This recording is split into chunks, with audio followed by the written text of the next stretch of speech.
भारत में दुर्लभ बीमारियों पर पहल। मानव शरीर लाखों कोशिकाओं से बना है। प्रत्येक कोशिका में मानव जीनोम बनाने वाले डीएनए के समान पूरक होते हैं।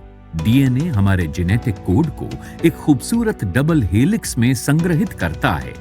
डीएनए न्यूक्लियोटाइड्स कहे जाने वाले 4 घटकों से बना होता है: एडेनिन, थायामीन, गुआनिन और साइटोसिन। डीएनए इन 4 घटकों का उपयोग करके हमारे शरीर के लिए सभी आवश्यक प्रोटीन बनाता है। प्रत्येक व्यक्ति के जीनोम का डीएनए अनुक्रम उनके एकल कोशिका से एक जटिल एकीकृत जीव तक के विकास का नक्शा है। हम विभिन्न अंग्रेजी पुस्तकें ए से जेड तक के 26 अक्षरों का इस्तेमाल करके लिख सकते हैं। इसी तरह डीएनए विभिन्न इंसानों का सृजन इन 4 घटकों जैसे ए, टी, जी और सी के उपयोग से करता है। जैसे हम लिखते समय गलतियां कर सकते हैं, वैसे ही डीएनए भी कुछ गलतियां करता है जब उसे खुद की दूसरी परत बनानी होती है, और इसे हम म्यूटेशन कहते हैं। म्यूटेशन जीन के प्रोटीन बनाने के निर्देशों को बदल देता है, इसलिए प्रोटीन ठीक से काम नहीं करता है या पूरी तरह से गायब होता है। ये एक चिकित्सीय स्थिति पैदा कर सकता है जिसे जेनेटिक बीमारी कहा जाता है।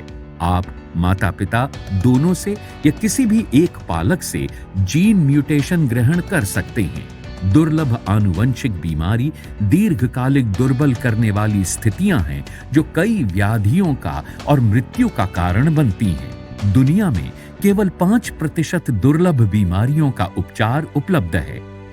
Centre for DNA fingerprinting and diagnostics CDFD Hyderabad ने बचपन में होने वाली दुर्लभ आनुवंशिक बीमारियों का कारण बनने वाले जीन म्यूटेशन की खोज करने के लिए एक नई पहल शुरू की है।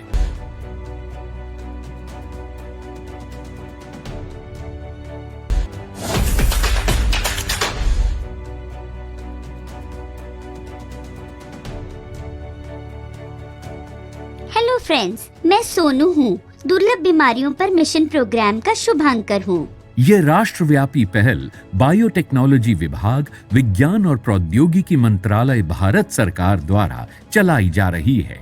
About 70 million people. भारत में लगभग 7 करोड़ लोग सजातीय विवाह के कारण विभिन्न दुर्लभ आनुवंशिक बीमारियों से पीड़ित हैं। इसलिए कार्यक्रम का उद्देश्य है दुर्लभ बीमारियों के आनुवंशिक आधारों को समझना।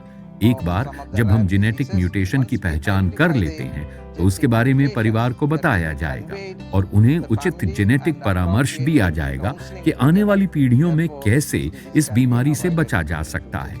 इसके अलावा हम कुछ दुर्लभ बीमारियों के लिए चिकित्सीय प्रयास करने की भी योजना बना रहे हैं और हम चाहते हैं कि आम लोग इस कार्यक्रम का हिस्सा बने और उन्हें इस योजना का लाभ मिले। Therefore, they would get benefit out of this program.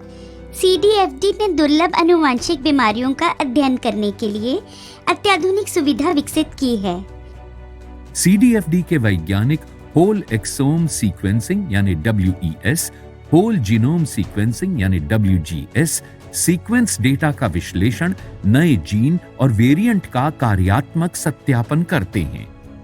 Phenotype genotype का एक डेटाबेस ये निर्धारित करने के लिए विकसित किया जा रहा है कि कौन सा जीन या म्यूटेशन दुर्लभ बीमारियों की स्थिति का कारण बनता है। CDFD दुर्लभ आनुवंशिक रोगों के निदान और जांच के लिए नए और किफायती तरीके भी विकसित कर रहा है। अक्सर आनुवंशिक बीमारियों को रोकने के लिए माता पिता कुछ नहीं कर सकते हैं, लेकिन जेनेटिक परामर्श और परीक्षण से बीमारियां और उसके प्रबंधन के बारे में अधिक जानने में मदद मिल सकती है। ये उन्हें आने वाले बच्चों में आनुवंशिक बीमारियों की संभावना और उसे कैसे रोका जा सकता है, इसके बारे में बता सकते हैं। पर्याप्त और प्रभावी जेनेटिक परीक्षण और परामर्श सेवाओं की आवश्यकता को महसूस करते हुए CDFD ने दुर्लभ बीमारियों से पीड़ित लोगों के लिए विशेष देखभाल और रोग प्रबंधन प्रदान करने के लक्ष्य के साथ अत्याधुनिक सुविधाओं के एक राष्ट्रव्यापी नेटवर्क में नैदानिक विशेषज्ञों की टीम बनाई है। CDFD दुर्लभ आनुवंशिक बीमारियों वाले बच्चों और उनके माता पिता के नमूनों का विश्लेषण करने के लिए मेडिकल कॉलेज के बाल रोग विभागों, DBT, उम्मीद केंद्रों और भारत भर के 16 वैद्यकीय केंद्रों के साथ सहयोग कर रहा है। We plan to use हम telemedicine. मिशन कार्यक्रम में पूरे देश से 16 विभिन्न सहयोगी केंद्रों के मरीजों की भर्ती के लिए टेलीमेडिसिन का उपयोग करने की योजना बना रहे हैं। हम विभिन्न दुर्लभ आनुवंशिक बीमारियों वाले 5000 से अधिक परिवारों के लिए एक्सोम सीक्वेंसिंग करेंगे और फिर इन परिवारों में दुर्लभ आनुवंशिक बीमारियों के कारण खोजने का प्रयास करेंगे। In these families. भारतीय बाल रोगियों के फेनोटाइप के साथ जेनेटिक विविधताओं का डेटाबेस भारत के साथ साथ विदेशों में भी जेनेटिक निदान प्रयोगशालाओं के लिए बहुत महत्वपूर्ण होगा। इसी परियोजना के दौरान निर्मित क्षमता और संसाधन भारत में इसी तरह के अध्ययन की सुविधा के लिए एक मंच के रूप में काम करेगी।